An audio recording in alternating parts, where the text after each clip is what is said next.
Get Valiant.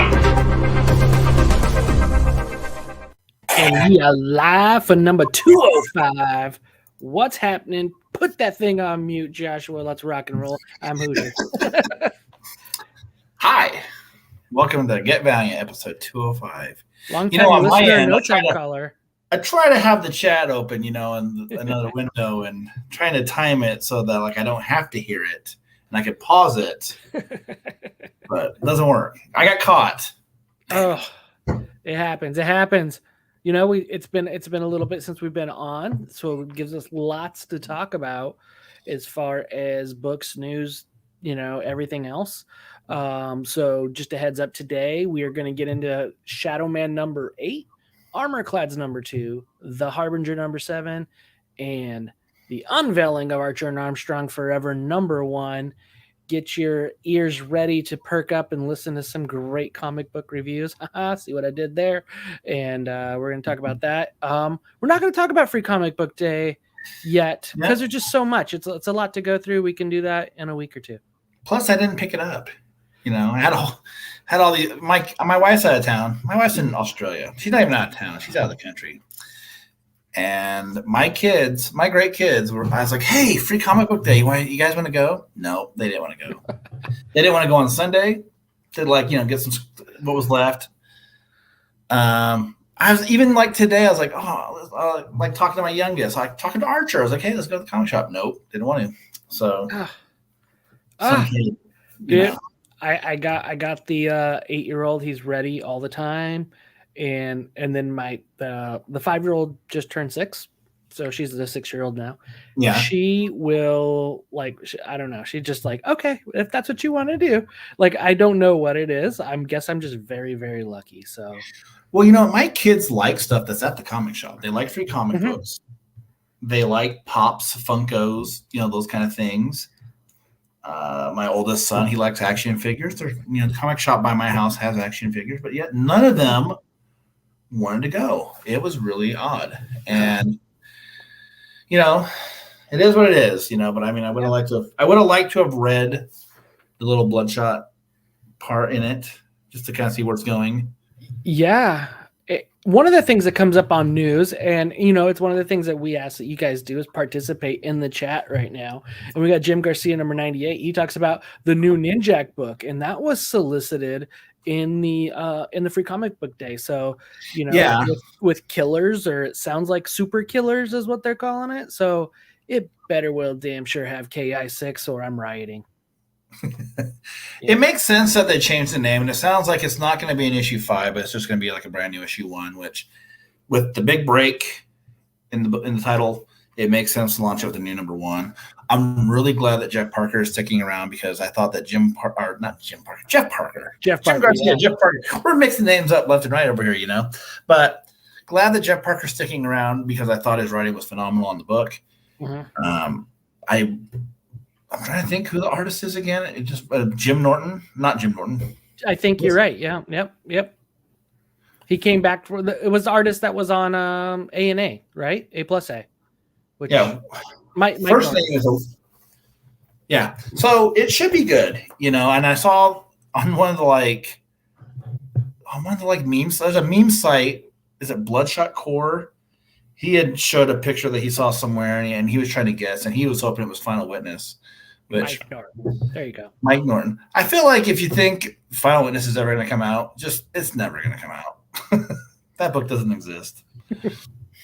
If you have an ash can, just forget it exists. Don't even get your hopes up. Oh yeah, I think some of it is lost, or who knows what will happen down the cosmos. No, I think the truth of it is, it's probably a fine book. It's probably a really fine book, I'm sure good creators on it. Yeah, good creators. We like those guys, Ray Fawkes and Jeremy Hahn, and I'm sure they did a wonderful job on the book. I think that the problem with it is that the fan base wants the characters that they're familiar with. And if you take that book and you're like, hey, you know what? You're not going to get Eternal Warrior, or you're not going to get this or that. You're going to get this instead. I think a lot of people would just be like, who cares? Well, they did that with Armorclads recently, so I don't know we could necessarily follow that. But you could be onto something. And this just goes like, we are not in the privy people. Like, we're fans like you. We speculate like you all. But what I would kind of, I don't know. One of my thoughts is when this was happening, this was right when Pencils Down happened with COVID. And this could be something where those creators picked up other things. I know that Heather Antos was really huge behind it, almost like she was co-creator of it. I think they were actually giving credit for something like that. And now that she's not there, there's a lot of little working pieces there that probably affected that. And speculating on some of that, but I would have liked to seen it because I love Jeremy Hahn's artwork. Ray Fox is a good writer. So it would have been cool, and the covers were spectacular that they presented. Yeah. But I think we're getting some really cool things coming out, like Bloodshot Unleashed is very, very soon. This Exo Manowar Unconquered. There's a lot of unleashed, unconquered, unveiled, unwhipped. I don't know. Uncut. I don't know, unless the zipper gets you, I guess. But those things happen. But yeah, it is exciting to see that we're getting, they're already advertising for 2023 books. So, that's a bit. But I'm hoping that 2022 is not over. We still got a couple months left for a couple other things to hopefully happen. And but I'm pumped up for a lot of these books that are happening. And one of the ones that I'm pumped up for, we're going to talk about later, and that's Archer and Armstrong. Some Archer and Armstrong, some Arm and Obi get back into the spotlight. So, yeah. Yeah. So, should we get into it? Let's get into a little bit of this business. This is one of those things that we do to not ruin it for you.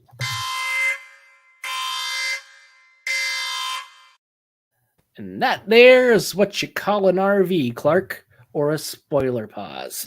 So the shitter is full, and it's time to, have some Christmas vacation a little early and get into some books.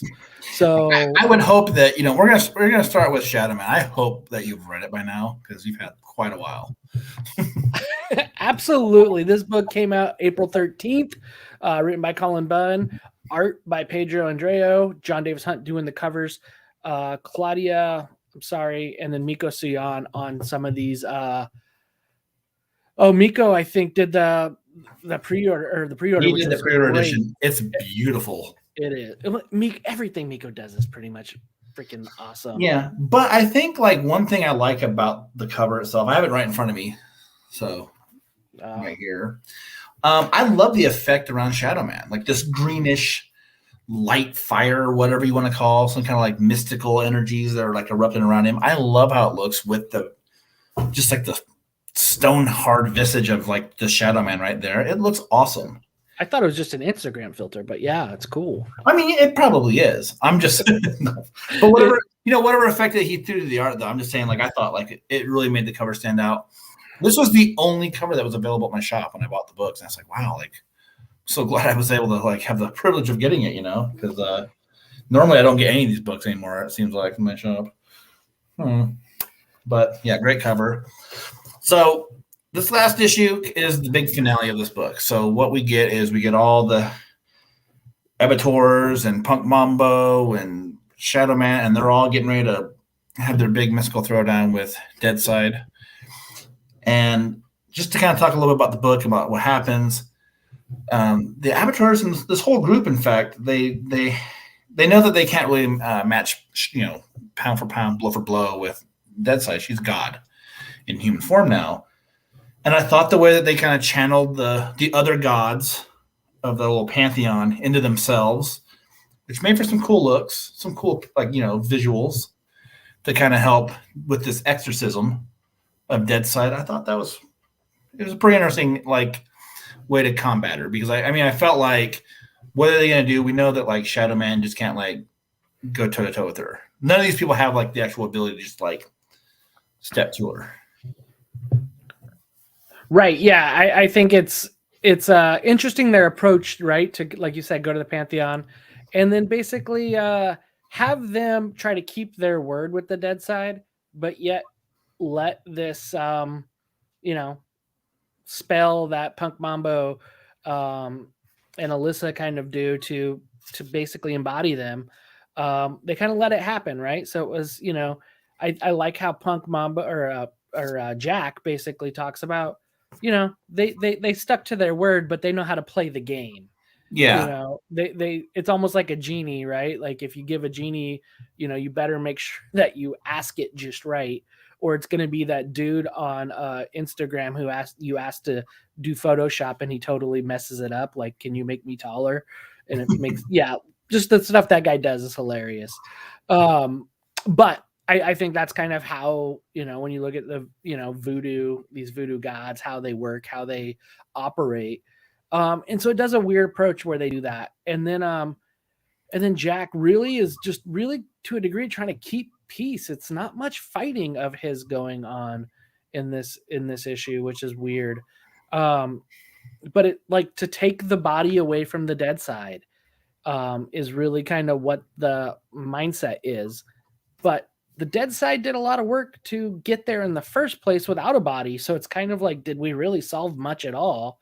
And that's kind of threw me off. It's like, okay, great. It just seemed like a long 4-issue origin story of Persephone, which also, a little Greek mythology that is one of the daughters of Zeus, the wife of Hades, which is like the princess of the underworld. So very fitting and very a very nice suggestion of name by Baron Samedi. So Yeah, well, I mean, I think they've already kind of spoiled that Persephone is going to be a big part of the book when it goes into. I'm glad that you brought up the fact that like it does feel like an origin story, and that it doesn't really like solve anything. Because I thought like it was kind of cheap when they're like, oh hey, we separated dead side from the body. She's now Persephone. Hey, there's still blights everywhere.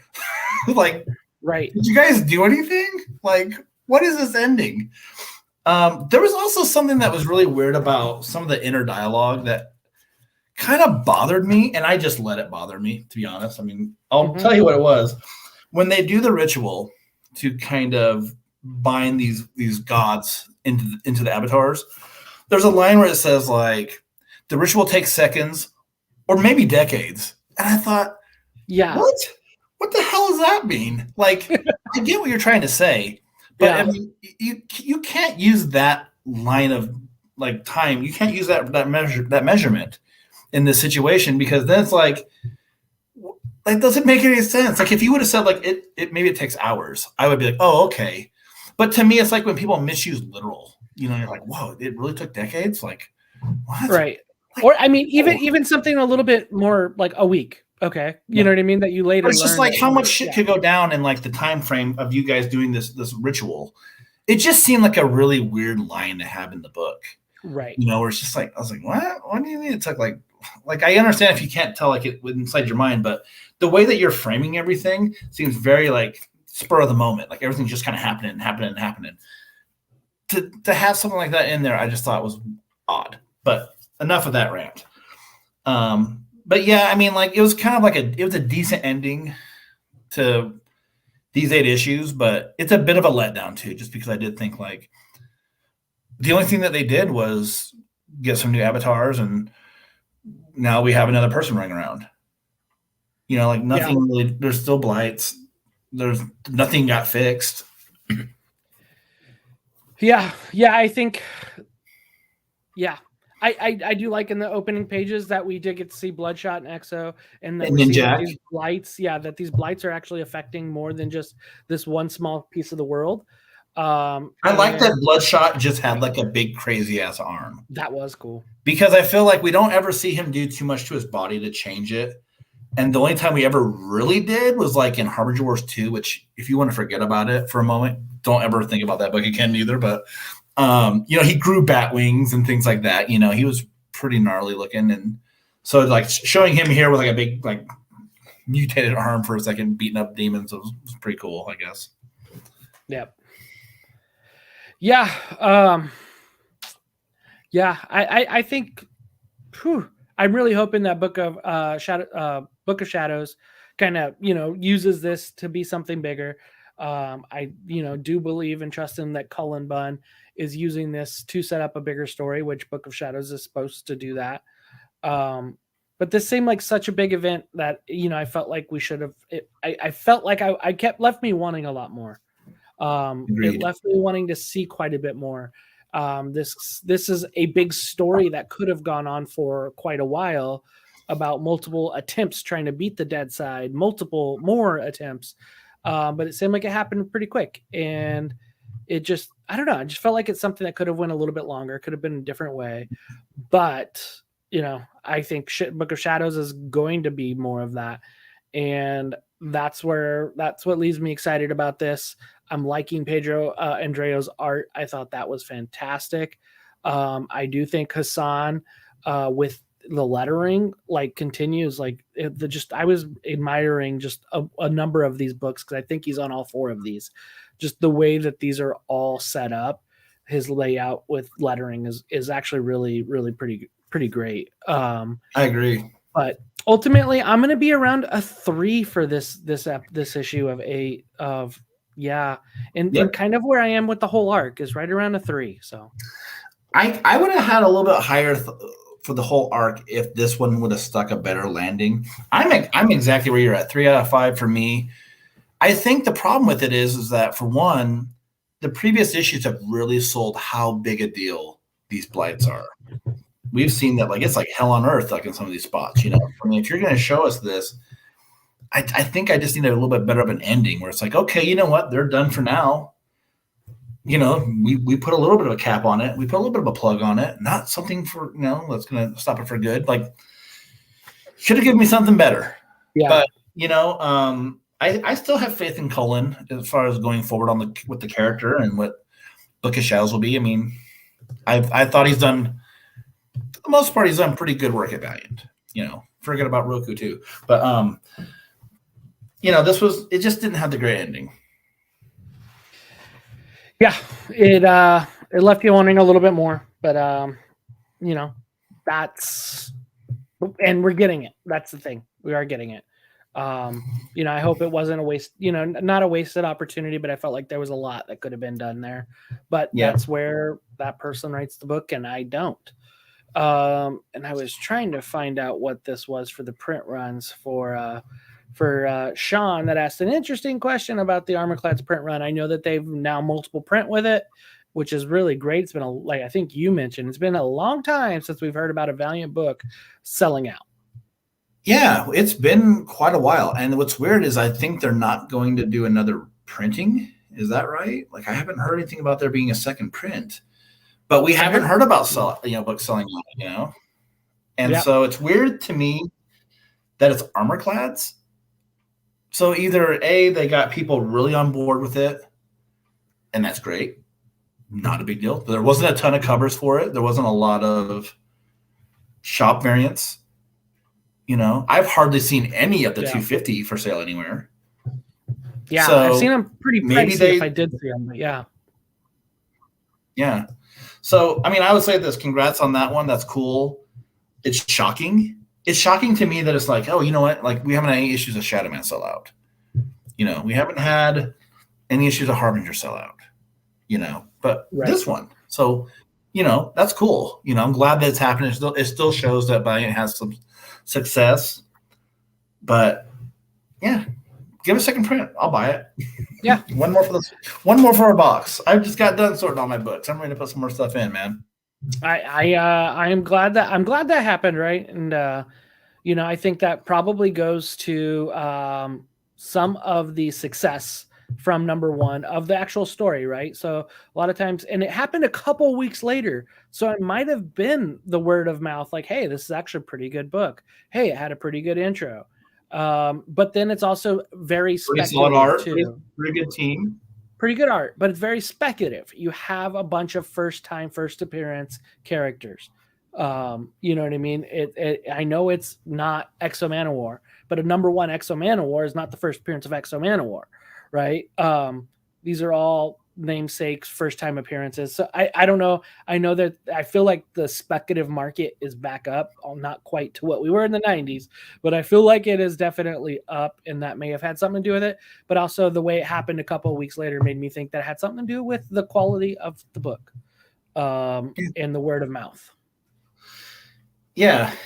So this one, I just remember they left off where, they just got done letting their one person kind of get left for dead, and then they went back to the base and they're all pissed off, and then they let the one guy get fed to the spider aliens of sorts. Yeah. And then it was like, oh, here come a bunch of mercenaries at the gates now to knock the doors down. Yeah. Yeah. So this one was April 20th. So this was the 420 book. So everybody really enjoyed this. Probably had to read it the next day. Writer J.J. O'Connor and Brian Buccellato on the writing. Manuel Garcia on the art. Bogus Homoto, Levo, and a different. These are the cover artists. So Quana were some of these. So some pretty cool covers too. Limited. I do like that they're doing the black and gray for the most part, with a little bit of shots of color on a couple of the A covers so far. Yeah. But yeah, like you said, they're at the point where there's these mechs and these tech units, right? And then there's also bigger tech units that are like the older people live in or use them, and they're supposed to be the more soldier-esque one. The other ones are supposed to be more of the mining armor. There's a lot of suits of armor in this. There's a ton of them. Yeah. And it reminds me very much a lot of Fallout now, where it's in Fallout there's power armor, but then there's XL1 power armor. There's excavator, there's T45, there's T60, T65, solar. There's all these different things. What? So yeah, in this issue, already I'm just there's a lot of different armor designs. There's a lot of words and names getting called out in these books, where it's I can't keep track of it, the other teams, legionnaires now, and then the one armors don't work when they get in the water. Are they really the legionnaires? Isn't that they call themselves, the one group calls themselves legionnaires? Yeah, they're legionnaires attack, but I don't think they mean not like the legionnaires from the Legion of Superheroes. No, Britannia. No, I don't think so. I think this is just more information, right? Type legionnaire things, but this is interesting. Ironclads and Armorclads and man. This one's interesting because they're on another world, right? They're on Siru or something like that, but it doesn't look too unfamiliar. I don't think that they really, expanded a whole lot there on a whole new universe type of planet, even though it is outside of having Super Trooper spiders not Super Troopers, but that Starship Troopers trying to bite everybody, right? So it's I'm getting Starship Troopers, I'm getting Dune because they're mining this stuff, and then the pure, yeah. I hope there's another name for it they introduced somewhere on where it's just it's called salt. Quagmart, or I don't know, something stupid, but you can't just call it pure. That sounds like they're trying to harvest cocaine, man. It does, right? It does. It's uncut, man. It's fresh, dude. This is pure. We got some pure here. Huge buzz. Right. Uncut, going for it. But yeah, like you said, they're the youth. The young Armorclads are kind of upset because their partner at arms or their mining buddy got killed when he could have been saved, and they basically let the other guy get killed, and now it's basically the repercussions from that because that person's boss is now coming asking what's up, and they're going after. I'm forgetting a lot of these folks' names, and there's a lot of names and there's a lot of numbers that are associated with those names. So it's oh hey, Leela. Okay, you're Leela, and you're also number 325 or something like that, And that might not be the exact number, but there's a lot of stuff like that thrown in there. And I know that we're kind of picking it apart. I do think it's a little bit better than that, Right. It's not I'm reading Watchmen, but it's not. At the same time, it's not necessarily bad. It's just I feel this was the kind of book where when issue 1 came out, I had to read it a couple of times, and I was oh, okay, I get it, And then I read this, and I'm I need to go back and read issue 1 again. Right. And then read this after it. because it's But been a while. this is, I agree with you. Like it sounds like we're dogging it. But one thing I wish that we'd have got more character little stuff in there. And that was something, sad to say, but Pryor used to do really cool with characters at the beginning of it. They used to basically highlight each character, give you a little shot of it, like, hey, this is this person, this is this person. And it gave you like a little more briefing, like a quick little synopsis of each character, especially when they're brand new. I really liked that. So I wish I would have seen that. But yeah, I felt like the story was pretty interesting. The techs were being blocked out, so they couldn't actually operate their own tech. And so one of the guys hacked in and tried to unlock everything, and they have to basically save the day. And they're trying to actually save one of the other Armorclads that got taken. That was the leader who basically gave the order to let the other guy get killed in the first issue. But really, like, I felt like it came together. It is a 5-issue book, and that it's like one of the things where I really hope when you get into these, I'm really hoping that we're investing for something future, especially with the shared universe, that their characters, that they tie in, and they don't always have to tie in to be good. Britannia didn't really tie into anything, and it was still good. So sometimes there are stories that really do really well that don't necessarily tie in, that it's fine, but there was an investment. There was 3 full arcs of that. And it still left to a point where it could be tied in somehow, some way down the road. So, yeah, I know we're only 2 issues into this, but I would say I like it a lot more than, like, say, Psylords. Yeah. Like the last Psylord series. And I know we had Psylords back in the 90s too, but to me, like, this is a lot more interesting. Because it does, and I mean, it doesn't have to tie in, just like you were saying. I love Britannia. Britannia was high quality stuff as far as I'm concerned. Yeah. Especially in fact, all 3 series. I know the third one didn't have Juan Jose Reed, but had Robert Gillen art, but it was still a really great story. And so to me, it's like, if we could get that, I'm cool with it. I just feel like the story is a little bit more dense than it needs to be. Mm-hmm. Not necessarily the worst thing in the world. I just need to read a little bit more of it. But because of that, I feel like I can't give it a super high grade. I mean, like, for me, I would go about 3.5 on this. It's not bad, and I know, like, we're trying to have a little bit of fun with it because we don't really get that. We don't really bust balls on books a whole lot, Right. But I can tell you one thing. I mean, like, it's a gorgeous book. Manuel Garcia is awesome. I mean, like, I never realized how much I missed this guy's art. There's panel. I mean, just looking at it right now, just some of the panels. The non-action panels were just like people's faces. Like, you can see like a lot of really great line work in there. Mm-hmm. If you get the pre-order edition does explain some of the different suits of armor. Yeah. There's like the guards, there's the cruisers, there's the heavy cruisers, so I mean, it does break it down a little bit, and it's kind of helpful because I know a lot of times with the pre-order editions, as much as I like them, they are what I collect a lot more than, like, say, like the A covers.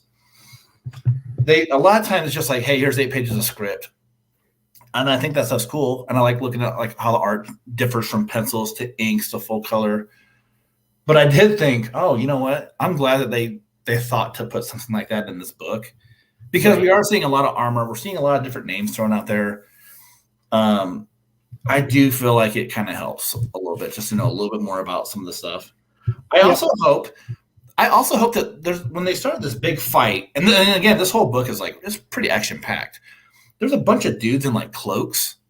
They look like they would be like the raiders or sorts of like the whole planet. They're like boats, gas masks. Some of the dudes have spikes on the shoulders. They look like some badasses. So I hope that they're relevant and not just a bunch of like cannon fodder.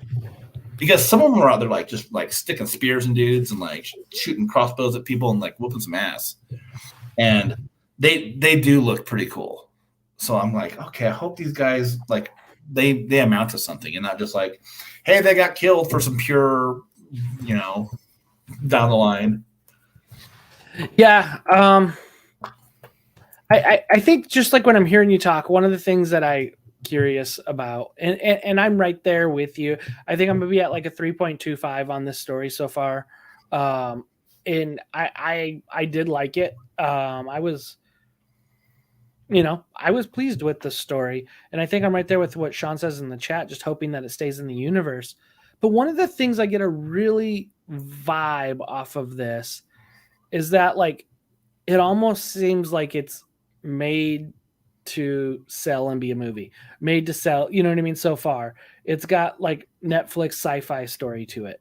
I don't know. I mean, like, I don't ever. I mean, like, it's hard to ever think like that with Valiant. I think because I'm always like, oh man, like if you're gonna like look at the Valiant universe and be like, okay, Hollywood producer, what are you gonna make? Like Bloodshot, Harbinger, X of War, Eternal Warrior, Ninja. There's like, so I mean, like I feel like there's like so many things you would do until you got to this. And I'm not saying that this wouldn't work, but to me, it's just like. Yeah. I mean, I think you could say that, but you look at how many Image books have been, optioned out. How many, other publishers have been optioned out on not necessarily superhero ones. So I mean, it could be a one-off sale, the way they have kind of one-off sold, the existing, right? That's why we didn't get Toyo Harada in Bloodshot, right? Because the way it was separated and one-off sold. So I mean, it makes sense if it was that. Not saying that's the case. Could be. I can see it. Well, and Netflix is taking like huge losses. I don't know if they're going to be like, hey, we want to buy this, but yeah. Well, and the other thing is the other one that's getting huge is Paramount, right? And Paramount has Harbinger, and Paramount's really trying to push their Paramount Plus with a lot of new things, and it's not going to be like HBO Max with DC. It's not going to be like Disney Plus, and so there's room for that with these multiple markets, multiple streaming services wanting their own stuff. And to me, it makes sense to see somebody that's like Paramount have something like that that's connected with CBS and all the things that are connected to it. So yeah, I know that they have the Halo series on Paramount. I haven't watched it yet. I don't know much about it other than I used to love playing Halo, the first Halo. I've heard some people say some people say they really liked it and they thought it was really good. So, but yeah, ultimately though, I think, what did I say, 3.25? I enjoyed it. I thought it was good. I think the art is fantastic. 3 more issues, so it's going to be 5 total. And I hope that we get to see something like this, and I hope it's something that comes further. So I hope it. I would love it if they just. I would just love it if we get like a lot more of these like spider alien looking dudes. Just because I am a bit of an old school fan, I want to see those come back. They can't just be away, Like, come on, we can have the spider aliens in the new Valiant universe. Come on, right? And they don't have to be called it. They don't have to be called it. They could just have like their whatever they call their species themselves, But come on. Because I feel like then you can start to bring, because that's how you can bring in other stuff. You can bring in Exo-Manowar that way. You can bring in the Cyborgs that way. They're somewhere out there too, So right. I don't know. I'm in for it. I like those contacts. I like those connections. So yeah, that's thing that I am all in for futures of that as well. But give me more of it. I do like it enough that I want more. Nice. Boom. Next, Harbinger number 7. Indeed. This one we left off with Pete getting his head blown out by Blam. Number 7, written by Colin Kelly and Jackson Lanzing. Robbie Rodriguez on art, Robbie Rodriguez on cover, Jonathan Marks on the B cover, and Coley Hammer on the pre-order. But yeah, do you remember the rundown on this one? Yeah, so a lot of it deals with a couple of different things. For one, we're still dealing with the fact that Pete, he is shot with like this weird bullet from Blam, so he's out of commission for the entire issue, basically. In the meanwhile, you got Faith versus Blam, and I won't go into that one yet. And then a little bit of it too is the fact that we've had the Renegade, and he's basically trying to get a lot of people on his side. Maybe he's using his ability to take their minds. I couldn't quite tell yet with that, but he's trying to tell them, like, we don't have to accept this. We can burn this world down. He's trying to get them all pumped up to like, wreck some shit. So that was basically this issue, like in so many words. But I did think it was a lot better than how I'm describing it. Pete being out of commission for it, he's on the ground, and I'm not. He's kind of going through his own head, and people are all around him trying to take care of him and all that stuff. It was fine. Isn't the Renegade and Pete the same person? Well, how's he blown up on the ground and then okay? It seemed like that with the first arc. So I guess that's my gripe of this book. So sorry, spoiler. No, and that's okay. Yeah. I mean, like it just seemed. I mean, like from my understanding is that like Pete's so powerful, he's got like he's like two parts. He's like the Sentry and the Void, essentially. Mm-hmm. Like where like his power is so strong, it's the evil side has manifested its own physical form. A lot of like evil in the Valiant universe manifesting its own physical forms. It seems like right. Dead Side and the Renegade should just hang out. They're the same peas of the pod. What would be so cool if this actually happened, and it probably don't. If that it's actually Harada playing in the background, making him kind of do it. Could be, or the so cool, or the Alpha who's been forgotten about too. I mean, somewhere. I feel like one day we need to have an episode where it's like us talking about like the lost threads of Valiant, like the things that would be a whole you're nother never going to see again. Huh? Whole nother podcast. Oh yeah. I'm saying another episode of Get Back where we just do that. Yep. To me, the real fun of this issue was Faith beating up this Blam dude. I really liked how she was portrayed. She's still like geeky Faith, mm-hmm. but like she's a little bit more mature about it. Like I feel like sometimes people are just like, oh, it's Faith, we're gonna write her. Just only drop like pop culture references. Everything she says has to be pop culture, and she still does it a little bit. But I also felt like there's a little bit of a harder edge to her too. Like oh yeah, by the way, she rolls around with like these characters. She's not just in LA with like a bunch of like cat villains. So I liked how she was used here a lot, and I've always liked Faith a lot too. So it's like hell yeah, this is exactly what I want to see of her. And and I like those other books, but I also feel like they just made her too all ages maybe in those other ones where it's like here's like there's some dark shit going on and it's cool to have her in it, beating up this dude with finger guns. Absolutely.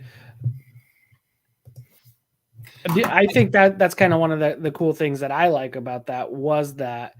And the other thing that I liked about this story was Cece stepping up, and when they kind of get Pete back up on his feet, that they're basically saying she's like, I'm ready, let's do it. And that's kind of where that goes to. So I thought that was pretty cool to have that. And it's basically she's curious about what her powers are, and he's like, you got to figure that out. But yet interesting that once she gets activated, she's instantly in like almost a matching suit to Pete. So that was kind of a weird creative move there, because it seemed like they kind of created the one that he's wearing, but yet once she gets activated, it kind of moves and manifests to it. Maybe that's her power. That's cool. You know what? I didn't even think about that at all when I was reading this. Yeah. And then it is cool to see. I'm liking Young Ago, and this is like the new Renegades, new team. It's weird not having Chris there in the background, or hopefully that connects one time, because Chris was a cool little background leader, planner, strategist, and that was cool. And I believe they had another one that was obviously your favorite, Torque, and they're just kind of forgetting all about that guy, and. But he wouldn't. I mean, like, even if not to knock Torque, I'll engage this in a way where I don't just shit all over the character. Like Torque wouldn't fit with what's going on right now, because Torque's whole story was that he was a guy trying to like once he made it famous in the pages of Faith at the end of Harbinger.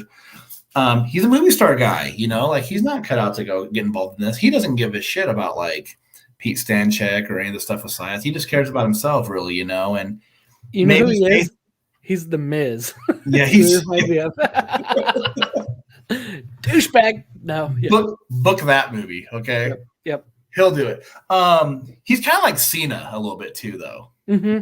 Built like Cena. Cena's right. Giant. Cena, but with the Miz's attitude, yeah. Yeah, but anyway, I just feel like you couldn't put him in this. I feel like he just wouldn't really fit. He'd be like a square peg in the round hole type thing, But like Faith works here, because I think that Pete means a lot to her. Chris, I don't know, man. Like, I don't remember too much about what happened with her as far as like Harbinger Renegade when that came out. I don't even remember how much involvement she had in Harbinger Wars 2.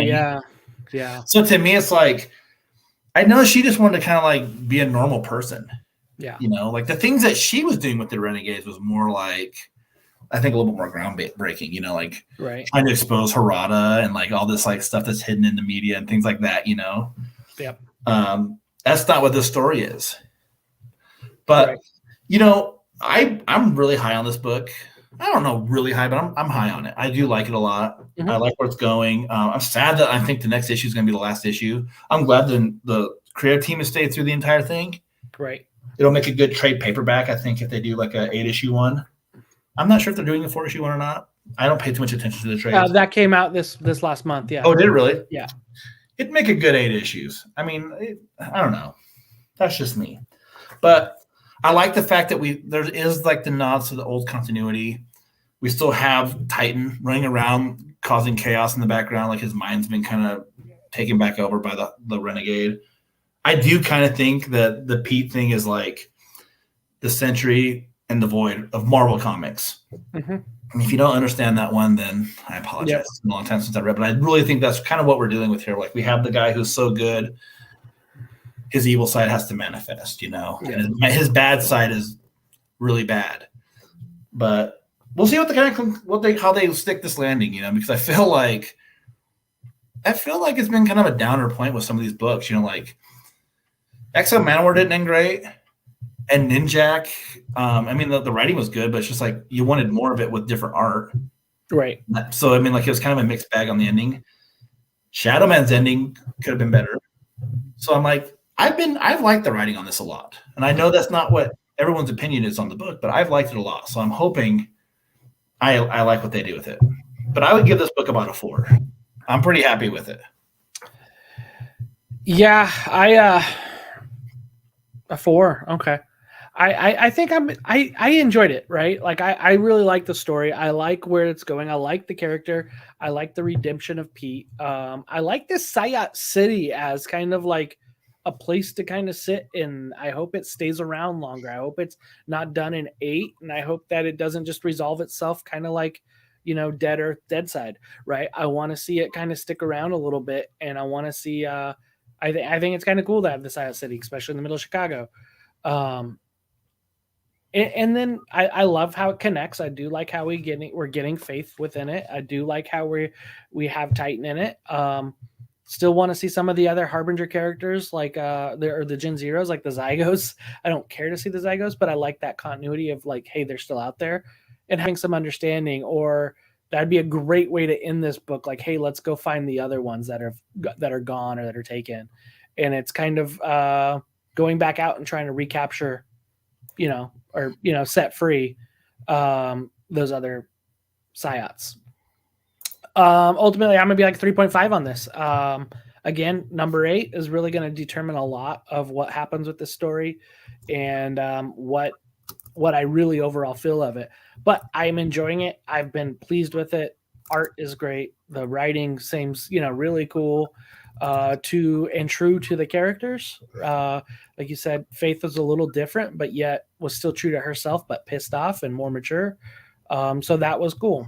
And I want to see what this young ago and Cece and where they go within the universe, if they go anywhere. I think that's kind of a fun piece there. So, and then maybe Torque will be there and come in at the last minute, the same way Fulton Reed came into the Mighty Ducks 2 at the very end, and just kicks ass. So that's my goal. So hopefully Torque plays a Fulton Reed. I'm sure that's exactly what happens. Or no, I'm sorry. That was Mighty Ducks 3, I think, actually, when they're in college. I think the plan to beat the Renegade is they do the flying V at the very end. And dude, score, dude!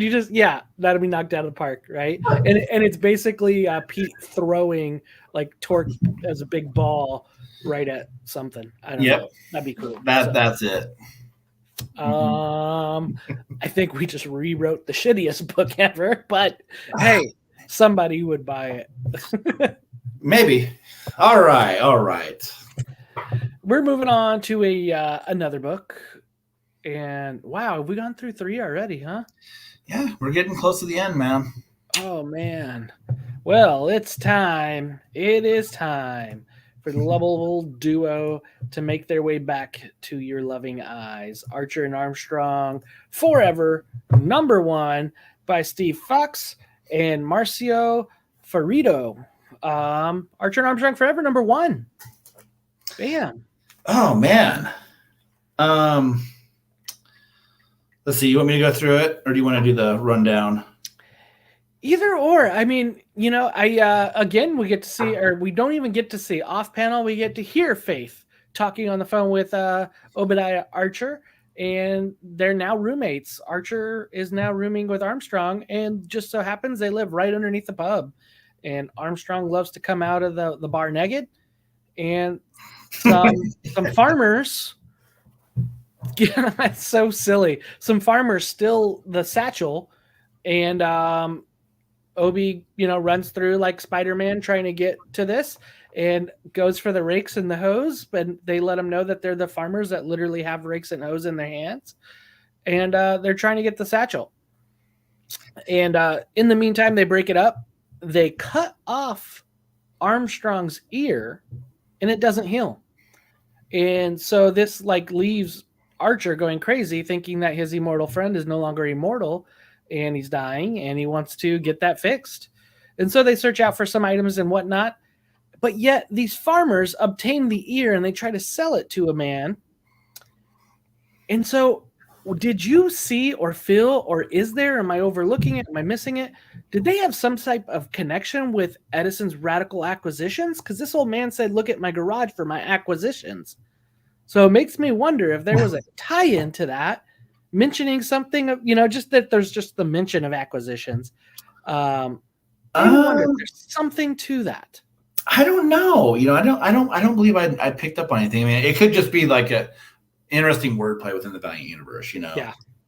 I think they're calling him the eccentric, this guy. Yeah. Well, and then not only that, but I'm pretty sure that's not the dude at the very end who shows up and the maw.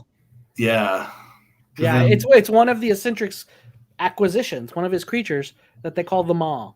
Ah, yes. And so the one thing I'm really appreciative of this book, I love that Archer and Armstrong always just have absolutely bizarre adventures. It's just I really do feel like Steve Fox, I'm not very familiar with his writing, but I feel like he really kind of nails what VEI has done with Archer and Armstrong. They gave me that okay, it's another batshit crazy adventure with these dudes, and they're some of my favorite characters in the Valiant universe, writing wise. And I shouldn't even say writing wise, but I was really happy with this. Mm-hmm. I don't know what I liked more though. I mean, I thought the art on this was awesome. I really loved the look of it, really good pencil work. I had looked at some sketches that Marcio Ferrito. I apologize for my butchering your name. I'm sure he's not listening. I saw some pencil sketches he had done, and I was just wow, this guy's work looks awesome. Mm-hmm. And he's now going to be doing the book. I was really happy with that. And I mean, I think everything looked great with this. I mean, this was what I would, in my opinion, this was a really good #1 issue. Valiant does these really well normally. So I felt I don't know. I feel if you like Archer and Armstrong, this is exactly what you want. I know a lot of people like to nitpick, but those people aren't even reading these books monthly anyway. Right. And I think it came out running, right? It came out, really literally you see the cover of them running, but it came out on the gun, you're seeing not a great A cover. I mean, it's a good cover, but it's not great, But it does really work. Yeah, it does work well with what the book's about. Can we just retire the fucking crossbow though? When's he ever going to use that thing? I don't think he used it here. Like, I mean, like every cover is like, hey, here's Archer with his crossbow. He doesn't use it, man. Like, come on, just either that or put that in the book somewhere, man. Like, shit. It's true.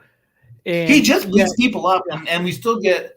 I mean, we still get the explanation of like whatever his attack moves are, you know. Or his so it's like gymnastics and stuff like that. Yeah. Yeah. So it's just like, and that's way more interesting than if he was like, "Oh, let me pull out this crossbow out of nowhere." Come on, let's just do it. I see where you're going with it. I just think it looks aesthetically pleasing. So, but I hear what you're saying. I definitely hear what you're saying. It's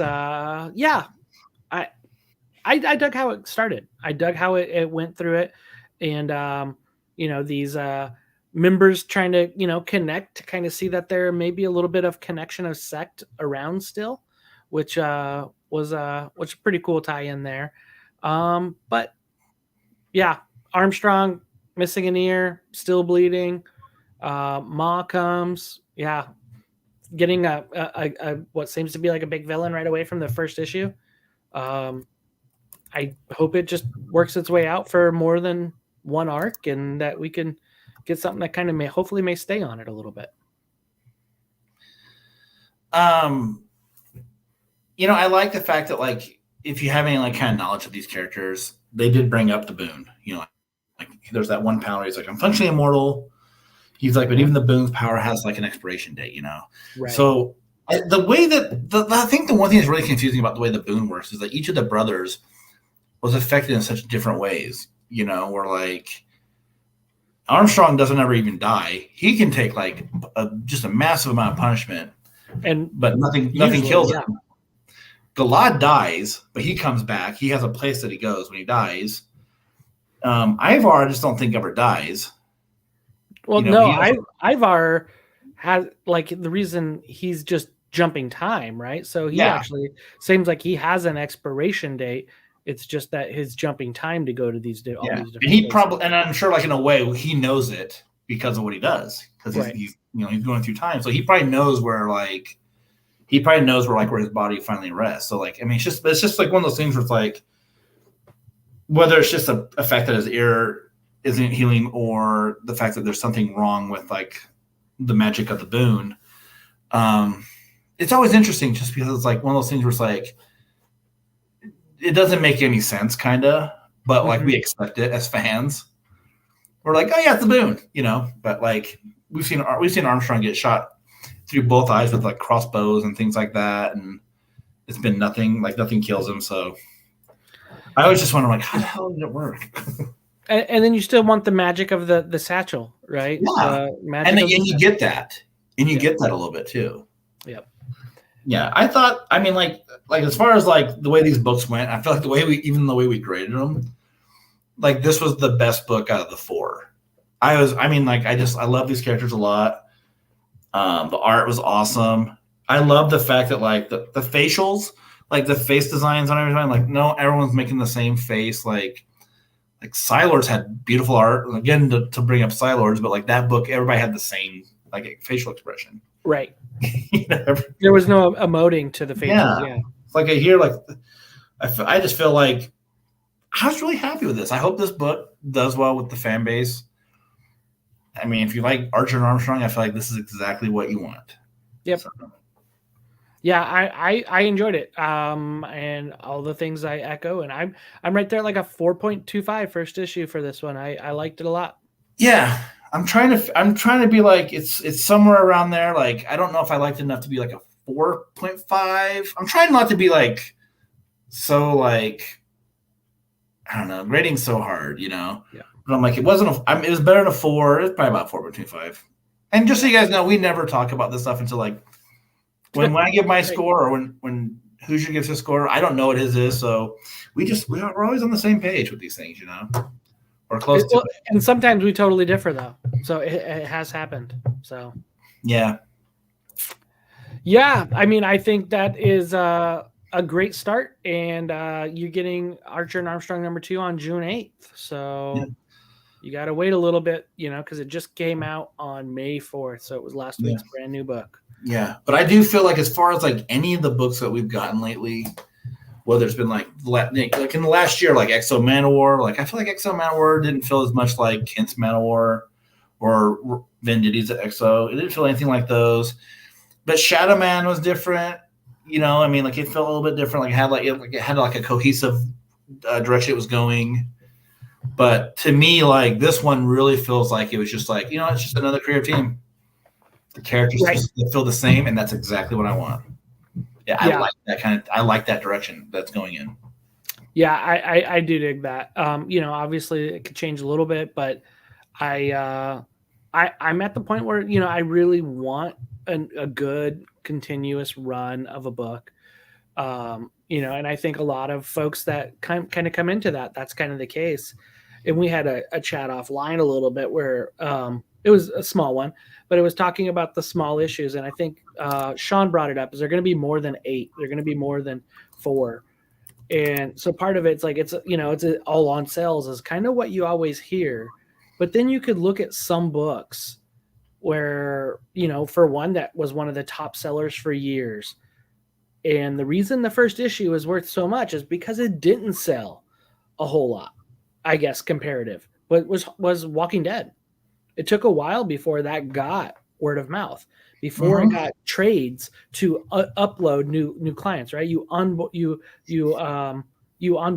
a lot of new readers each time you did something like that, and they would back issue read the trade, and then they would pick up, you know, the issues. And so I think a lot of times as you see this is like, I want to get something that I can invest in. I'm going to get a book that's going to, you know, kind of go for a while. And that may be the case, but I think the big piece that makes that happen was good story. I think another book that kind of did that, I believe, was Something's Killing the Children. That's one of the more recent ones. It still sold pretty well as a new issue, but it got it to where like issue 5 was outsold number 1, and that doesn't happen. And I think that happened also to Tinian's other book, Truth. What is it called? Something Truth. His Image book. I mean, that happened with that as well. And I don't know what it is. Gosh dang it. I just know that he's writing like everything, it seems like. Yeah. And so I just feel like they're, you know, just because it sells is not always the thing, right? Department of Truth, sorry. And yeah. And I think that is pretty important to look that not everything sells the first arc. And sometimes it does take a little bit more to kind of keep going. And, you know, just a couple examples of those, but typically what happened with those was solid story writing and word of mouth, and then onboarding points throughout that, which is what really, really makes it. So I hope to see some more stuff like that. Yeah. Yep. Yeah. But I was pretty happy with this one, you know, and I think like, I know we were talking about like the Walking Dead numbers. I want to say it was something like 7,600 copies or 8,800 copies roughly. Right. I just remember like, it took a while, but I remember like at one point in like Wizard price guide, it was like a $10 book. And I was like, holy shit, a $10 book. I've got to get one. My books are worthless. No. Right. I mean, like the world is so different now, like collecting wise, because back then when that book came out, it wasn't like, hey guys, this zombie book's coming out. We got to pre-order like 100 copies, you know, like the internet wasn't the tool that it is now, where like, there's all these groups and discords and things like that set up just to help speculators and apps and things like that. So, yep. You know, and one guy who's kind of no, they don't. Oh well, it's not a big deal, you know. And then it was like, hey, like, you know, we sold like 15,000 copies of like a couple issues later. Oh, we sold like 20,000 copies now. Oh man, like this thing's not dying. It's doing the exact opposite of what books do, which is they start out big, they go smaller. This one was just like, you know, kept growing. Yeah, it definitely kept growing, and that was kind of the cool thing. But and that's Kirkman hates, you know, kind of that stuff. That's why he would drop book like Die without any solicits at all. All of a sudden, it showed up one day. You know, so he's notorious, and that's kind of why they screwed with everybody at the end of The Walking Dead, the final issue, right? Oh yeah, they had actually 2 other issues solicited I'm like, gotcha. You know what I mean? So number 1 was only 7,200 copies. And there was little fall off on number 2. And then I think it was 10,000 copies by the issue number 7. So you went up by 3,000 in 7 issues, right? Yeah. But then you're looking at it kept going up, right? Issue 14, 15,000. I think the problem with Valiant, I think the problem that Valiant kind of has is we have like fans who are just like, I like the brand. Whatever they're gonna put out, we're gonna read. We're gonna check it out. Like I've been a fan for a long time, and no matter what kind of changes we go through, like I want to weather the storm, because I always feel like we're gonna get good books, like. I read Spider-Man for the longest time. I read Fantastic Four for the longest time. And those books, as I collected them, I was like, man, this arc of Fantastic Four is terrible. But I was like, I love the characters, so I'm going to keep reading it, And I know some people don't like that. And then obviously, you get great runs of Fantastic Four, You get John Byrne, you get Jonathan Hickman. Then you get Dan Slott. And I'm not real high on Dan Slott. But, I've got those books going so far back.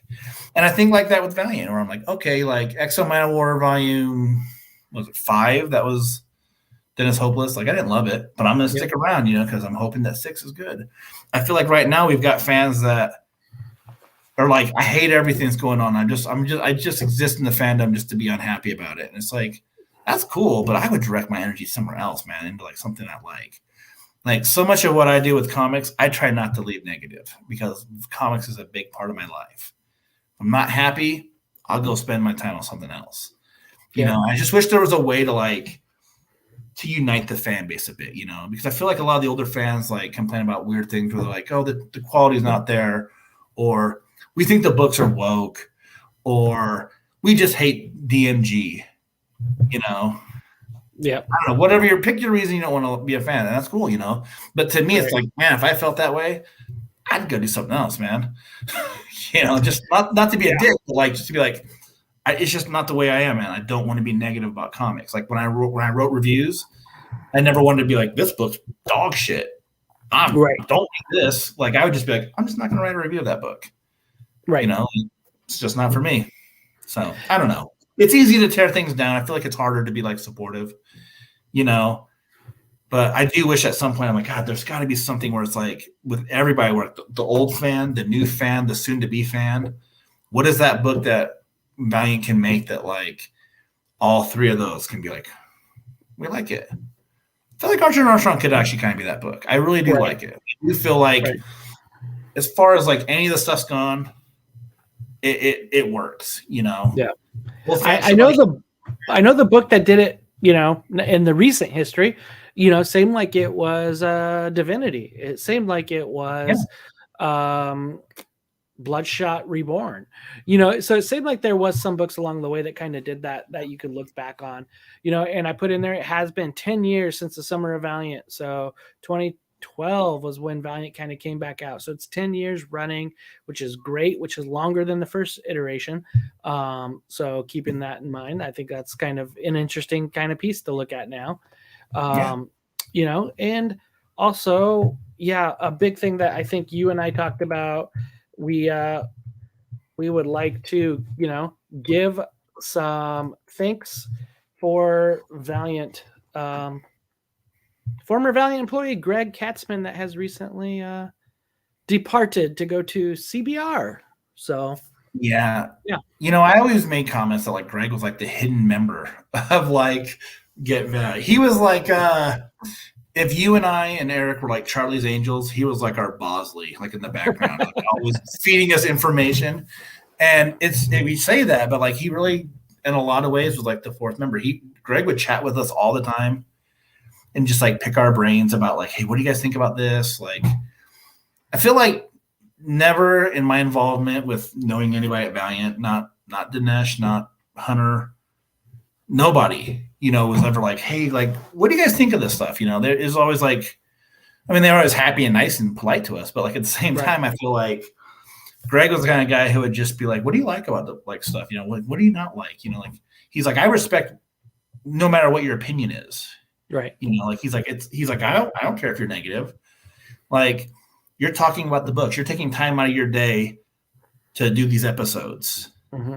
You know, like he was just always a really great guy. So I hope that like with him leaving, I was like, oh man, are you kidding me? Like he's leaving, like that sucks so much, you know? Right. You know, we didn't get there's not a whole lot of inside baseball with Greg, but I mean, like I do feel like sometimes he gives us a little bit of like sneak peeks on some art, you know. We definitely got a lot of first scene on Get Valiant because of Greg, and so that was a lot of things that definitely appreciate.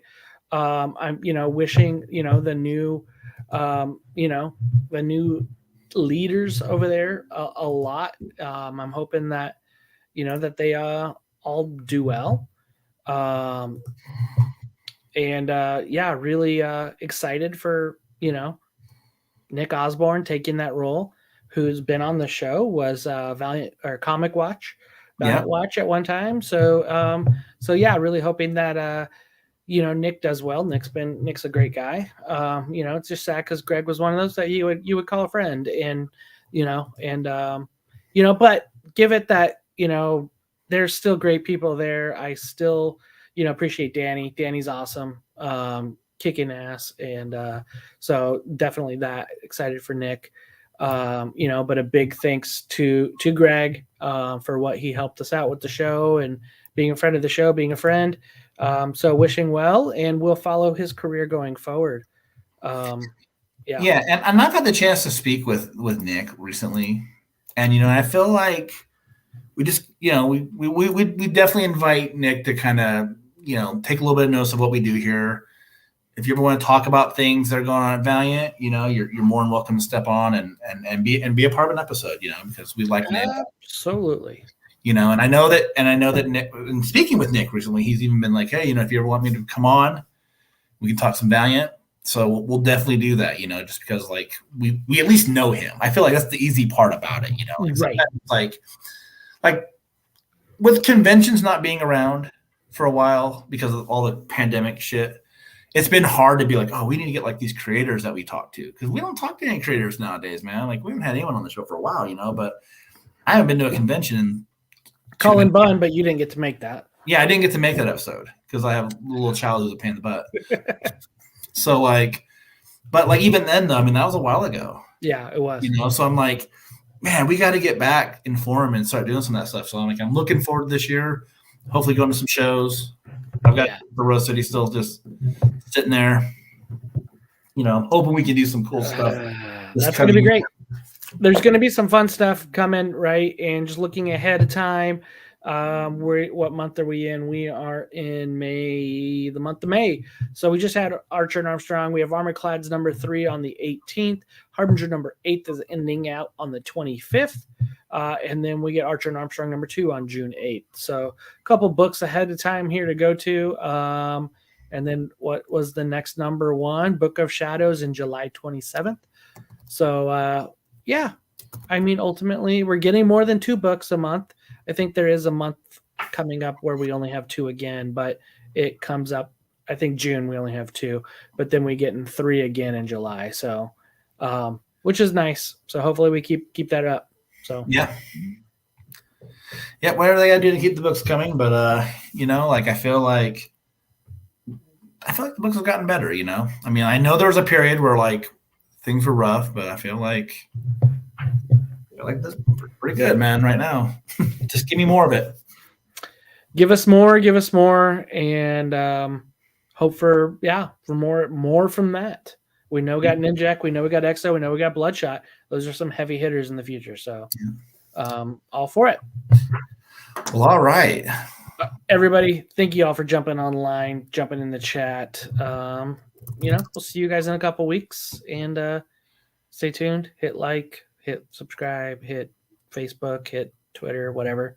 Do you, and we'll see you later. Bye.